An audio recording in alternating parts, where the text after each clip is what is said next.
Bismillahirrahmanirrahim.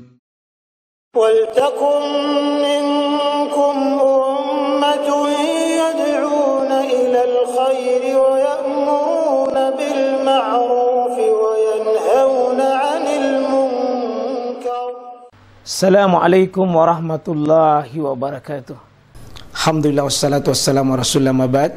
Allah berfirman, wajahidu bi amwalikum wa anfusikum. Berjuanglah kalian, berjihadlah kalian melalui hartamu dan dirimu. Hampir semua ayat-ayat berjuangan dan pengorbanan itu dimulai dengan bi amwalikum, harta kalian, harta kalian.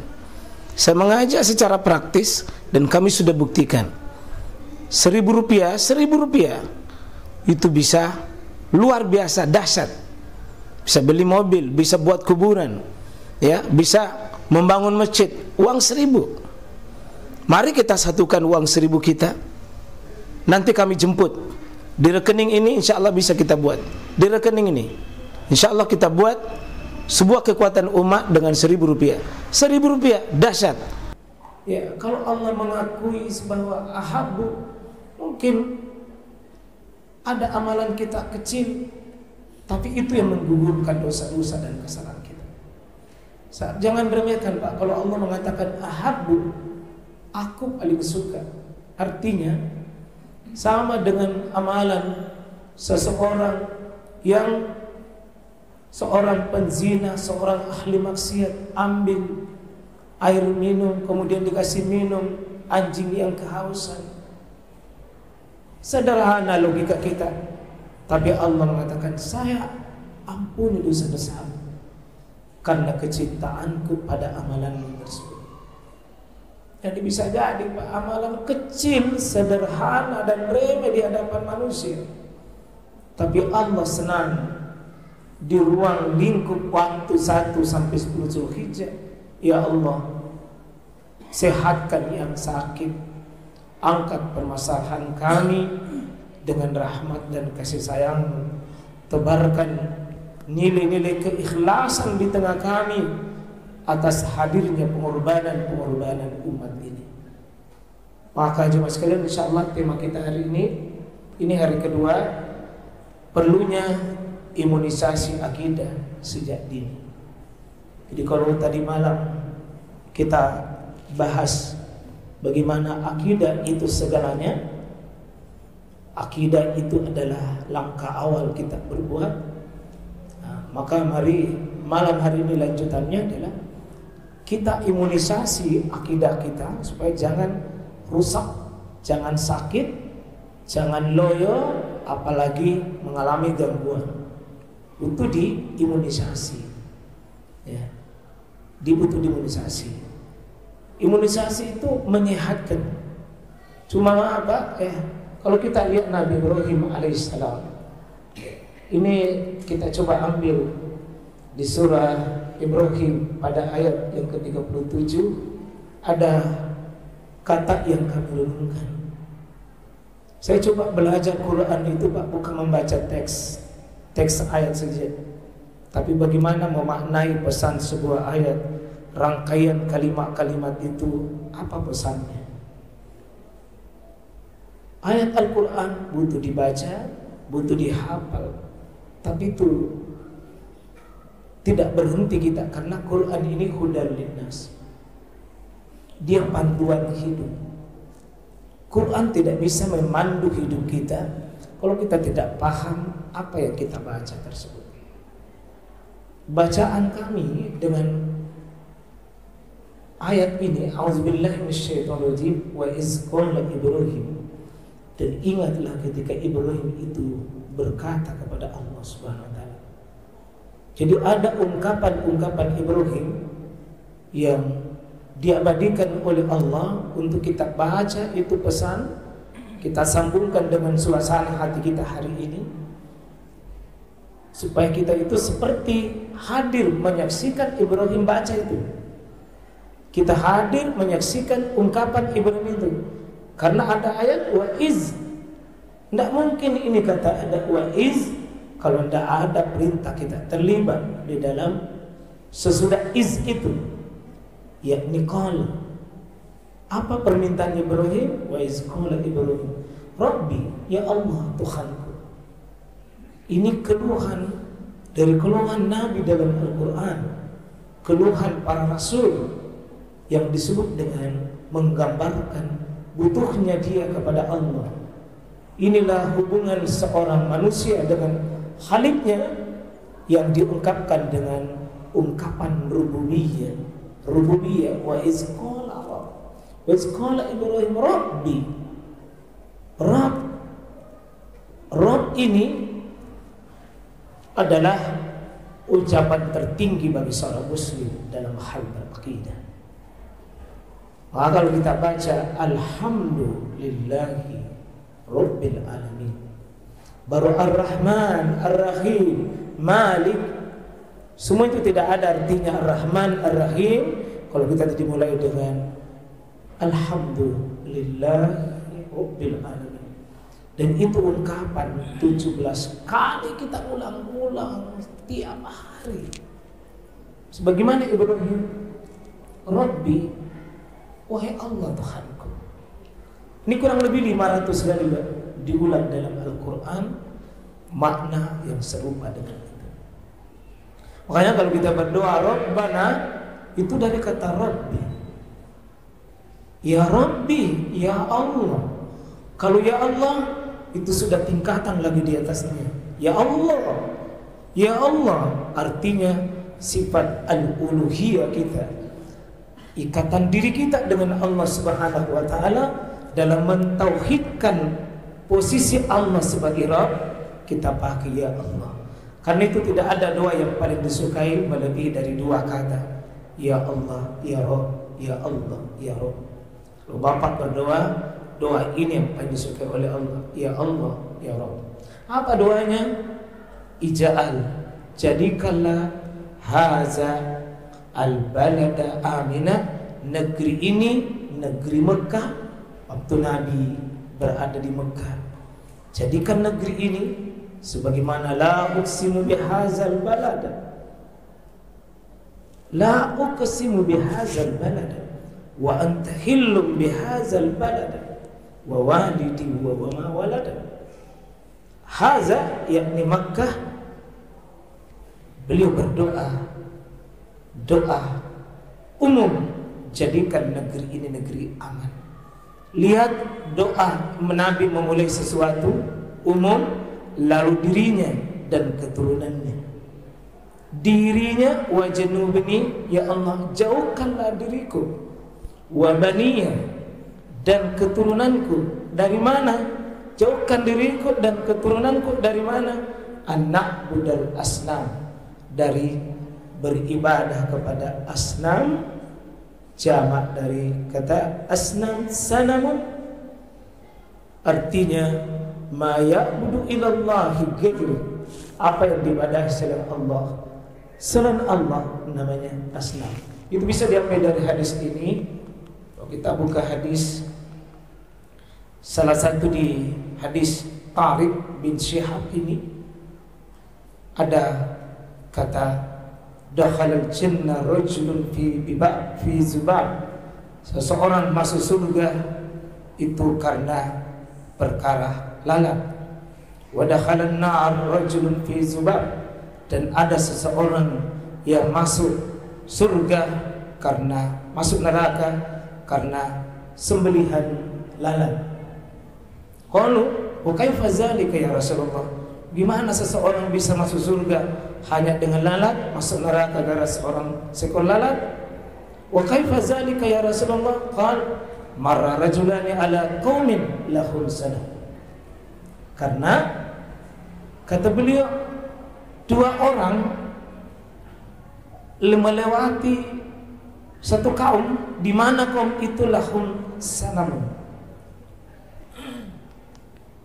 Itu kisahnya, ada satu kaum memelihara satu sesembahan. Kalau kita di sini maaf namanya patanna parasanganna. Patanna kampung, patanna parasanganna. Di situ dibawakan pisang, dibawakan kaluku, dibawakan songkol, dibawakan sesembelihan, pokoknya tidak bisa lewat. Kalau ada orang masuk kampung, tidak bisa masuk kampung kalau belum melapor di sini. Namanya sanamun. Namanya sanamun. Di kampungku di Barawaja dulu ada satu-satunya mungkin orang yang tidak melapor itu di situ adalah cuma saya. Dia bilang barusan orang berani-berani masuk di kampung ini tidak melapor. Saya bilang sudah jangan melapor di PRT. Dia bilang ada RT di sini. Bilang RT mana? Bilang ada RT tinggal di alam gaib, tidak kelihatan katanya. Kalau anda tidak beres di situ, anda akan mengalami sengsara dunia akhirat. Itu pemilik sanamun di situ, Bang. Ada bembe harus dipotong, bawa kikaluku, bawa pisang, bawa apa di situ, bawa semua itu. Pokoknya celaka kampung. Kalau ada yang tinggal di kampung baru tidak melapor. Persis ini. Ketika masuk surga gara lalat, masuk neraka juga gara-gara lalat. Bagaimana bisa itu? Karena seseorang ini, dua orang ini melewati, dan ternyata la yazuzu ahadun hatta yuqarribu lahu syai'an. Dia tidak bisa lewat kalau dia tidak menyerahkan, tidak mengorbankan sesuatu untuk pemilik sanamun ini. Tidak bisa lewat di situ. Faqalu li ahadihima, berkatalah salah seorang dari pemilik kampung ini berkata kepada salah seorang di antara dua ini yang mau lewat, qarrib, bilang kurbankan. Kurbankan, tidak bisa tidak. Kalau kau mau lewat, kurbankan. Apa dia bilang? Laisa indi syai'. Saya tidak punya sesuatu. Saya tidak punya. Saya tidak punya ayam, tidak punya kambing, tidak punya apa-apa. Qalu lahu qarrib, kurbankan. Kalau anda tidak bisa kurbankan, tidak bisa. Walau zubabah, meskipun seekor lalat bisa. Kalau kau mau seekor lalat saya tangkapkan, saya ambil, dan kau akui bahwa ini itu yang kau bisa serahkan, biar seekor lalat. Apa dia bilang? Faqarrib. Maka dia sumbangkan itu, dia serahkan, dia apa namanya, kurban dengan seekor lalat itu. Fahallau sabilah, lalu dipersilahkan dia lewat. Selamat, aman dia, aman karena mau jadi dia. Tapi dengan asbab itu menyerahkan seekor lalat, fadakhalan nar, dengan asbab itu kata Nabi dia masuk neraka. Wa qalu lil akhir, yang karena dua orang ini tadi, rajulan, dua orang. Wa qala lil akhir qarrib, dikasih tahu ini yang saat itu, fa qala ma kuntu li uqarrib li ahadi syai' dun Allah azza wa jalla. Bilang saya tidak punya apa-apa, pokoknya kalau bukan karena Allah, bukan perintah Allah, bukan izin Allah, saya tidak akan pernah. Saya tidak akan, dan saya tidak punya apa-apa untuk itu. Karena dia tidak mau bertegas biar seekor lalat, dia tidak mau, maka fadarabu unukah, maka dipukul lehernya sampai dia mati orang itu. Karena tidak mau menyerahkan seekor lalat, maka apa? Fadakhalal jannah, karena dia mati dengan karena seekor lalat. Apa kata Nabi? Dakhalal jannah, dia masuk surga dengan seekor lalat. Ini Pak, ketegasan seseorang muslim untuk menjaga akidahnya. Itu qarrab, menyerahkan sesuatu, at-taqarrub ila Allah subhanahu wa ta'ala, itu adalah ibadah. Dan tidak boleh seseorang menyerahkan peribadahan sekecil apapun kecuali itu hak Allah. Dan tidak boleh meskipun seekor lalat. Dan rupanya inilah yang diminta oleh Nabi Ibrahim, jauhkan diriku dan keturunanku untuk ada sedikit pun peribadahan kepada merek asnam. Asnam di masa Nabi Ibrahim bikin patung-patung. Sekarang Pak, kertas-kertas, uang-uang 50.000, 100.000, kantor tak, pasangan hidup, pimpinan tak, bintang-bintang, apapun itu, jika mengantar kita menduakan Allah Subhanahu wa taala, maka itu bagian daripada sanabun atau asnam. Maka Nabi Ibrahim, wajnubni wa baniya an na'budal asnam. Bahkan Nabi Ibrahim akui ada alasannya, ya Rabbi, ya Allah, innahunna yang asnaman ini, innahunna asnaman itu adlanna katsiran minan nas, itu yang bikin rusak manusia. Itu yang bikin rusak manusia, beribadah selain kepada Allah, merasa butuh selain kepada Allah, merasa cinta selain kepada Allah, merasa dekat selain kepada Allah, merasa takut selain kepada Allah. Adlanna katsiran minan nas. Kenapa Nabi Ibrahim, Pak? Lahir anaknya bukan imunisasi fisik, imunisasi campak, imunisasi apa namanya itu, yang manusia hari ini ada itu biasa ditimbang di rumah sakit, itu biasa dengan ibu-ibu, bapak-bapak yang punya bayi, bawa bayinya mau diimunisasi. Imunisasi apa sih ngarannya, no? Imunisasi apa? Manusia itu sibuk imunisasi begitu-begitu, tidak dilarang. Tapi jangan sampai bapak-bapak anak tak gagal mengenal penciptanya, mengenal Khaliknya, gagal membaca ya Allah. Anak lebih takut kepada manusia daripada ibunya, daripada Allah Tuhannya. Anak lebih cinta kepada di sekelilingnya daripada mengenal Allah Rabbnya. Itu penyakit hidup hari ini, Pak. Anak-anak terlalu pintar dunianya, tapi dia gagal membaca Iqra bismi rabbikal ladzi khalaq. Maaf, Pak, banyak orang tua berdosa di hadapan anaknya sendiri. Anaknya sudah pintar membaca, tapi anaknya tidak kenal Allah, tidak kenal Allah Tuhan. Awas, Pak, nanti mati anak tak dalam posisi begini. Kita yang pertama bertanggung jawab. Seharusnya ketika Iqra bismi rabbik, baca atas nama Allah Tuhan. Seharusnya sebelum anak mengenal huruf, yang pertama dia kenal Allah, nabinya, Islamnya. Sebelum mengenal lingkungannya, ilmu yang paling pertama seharusnya dia kenal Allah yang hadirkan diriku, Allah yang hadirkan bumi, Allah yang hadirkan segalanya. Dia seharusnya takut kepada Allah penciptanya sebelum dia takut kepada sesuatu yang lain. Mari, Pak, kita belajar manusia sukses Nabi Ibrahim, manusia mulia. Beliau paling takut kena penyakit anaknya, bukan penyakit fisik, tapi penyakit akidah. Sampai beliau imunisasi.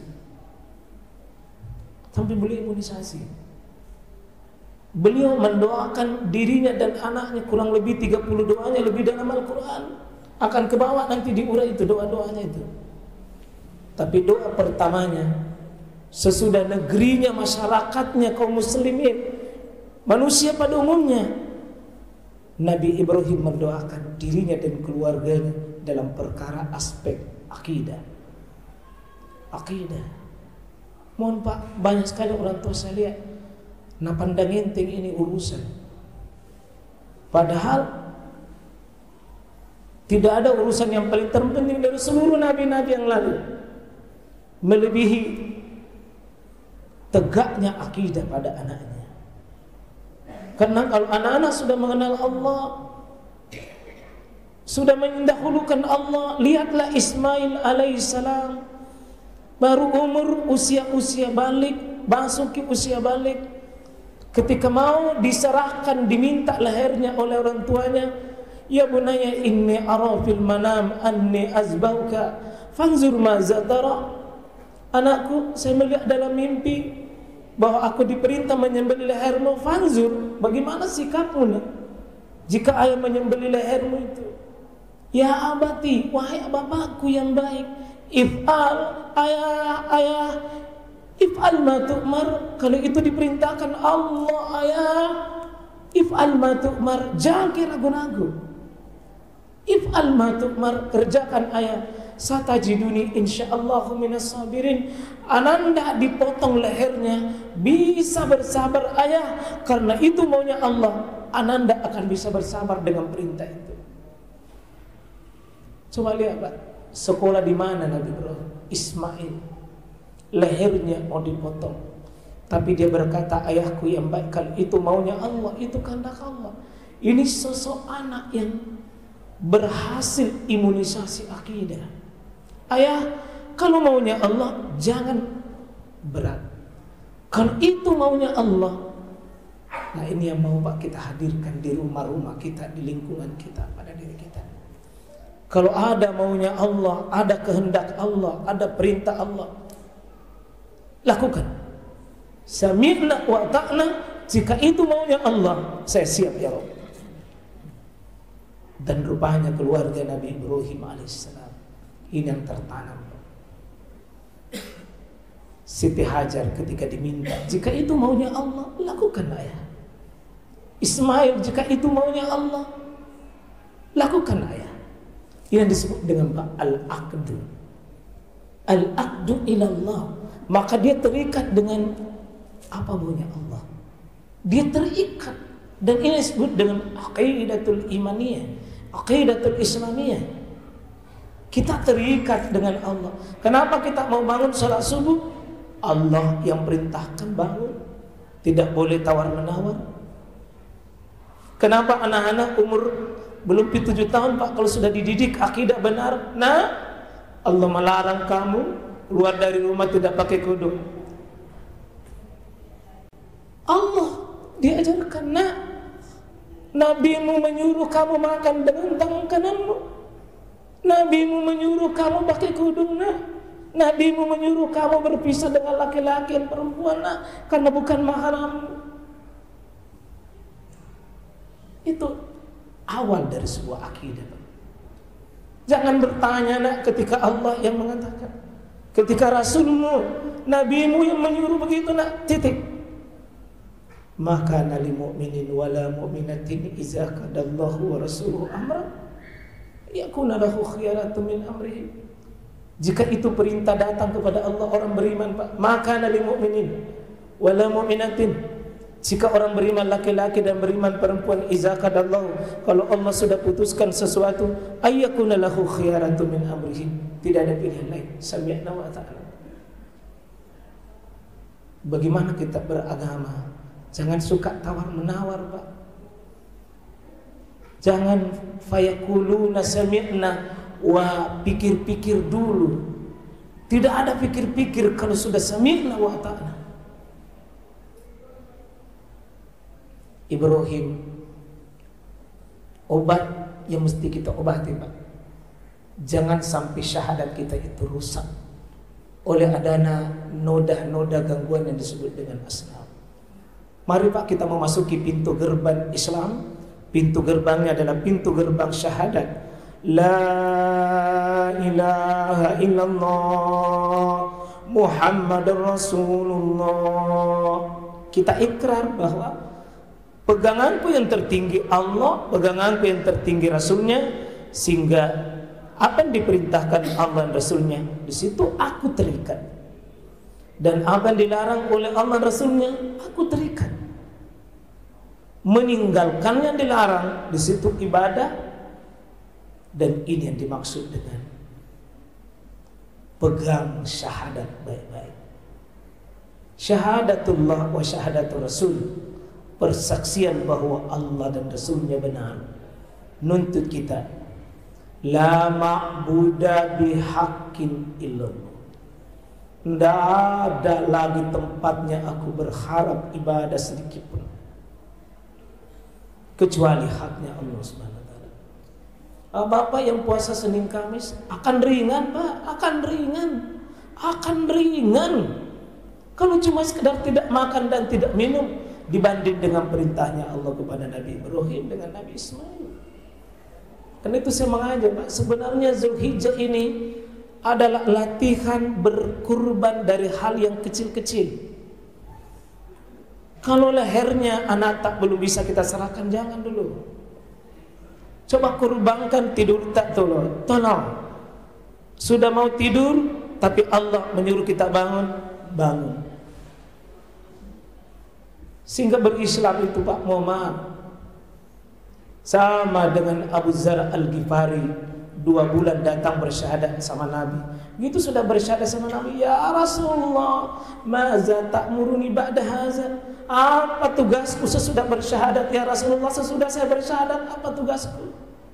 Itu bersyahadat hidup Pak. Syahadatnya tidak kering, syahadatnya itu tidak mati. Dia meminta tugas.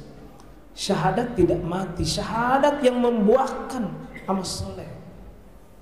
Sehingga orang yang bersyahadat pasti sholat. Kalau ada orang sudah syahadat tapi tidak sholat Pak, maaf, disuruh ulangi syahadatnya itu. Syahadat ulang ke. Katanya kamu taat sama Allah, cuma mana bukti Anda taat sama Allah? Jadi maaf kalau ada wanita, maaf ibu, kalau ada wanita suka bongkar jilbabnya, suruh ulangi syahadatnya itu. Barangkali dia tidak paham apa yang dia ungkapkan itu. Nah, sudah semua kita bersyahadat, semua kita buktikan ini. Ya, Nabi Ibrahim berkata begini, "Faman tabi'ani fa innahu minni." Siapa yang ikut di atas syahadat itu, maka dia golonganku. Wa man asani, tapi siapa bermaksiat kepada aku, dia bilang, "Fa innaka ghafurur rahim." Ya Rabb, kalau ada yang tidak mau ikut sama saya hanya berharap Engkau itu Maha Pengampun dan Maha Kasih dan saya. Tidak pernah Nabi Ibrahim itu Pak mengatakan kurang ajar mentor kok kamu, tidak. Allah Maha Pengampun. Allah Maha Pengampun. Kalau ada yang taat ikut sama saya, kalau ada yang tidak mau taat, sungguh Engkau ya Allah Ghafurur Rahim. Nah, kita ingat ini Pak ya. Kalau seekor lalat bisa masuk neraka, bagaimana kalau bapak bawa ayam di sungai Pampang di belakang itu, baru dipotong karena bilang ada saudaramu kembarmu dari buaya di sini. Nah, pernah ada saudara dari buaya, sembarang tuh. Itu ada orang itu biasa miring-miring cara berpikirnya. Nah bilang ada saudaramu di sini kembarmu, tolong-tolongan. Tidak ada begitu. Nah, dibuang itu.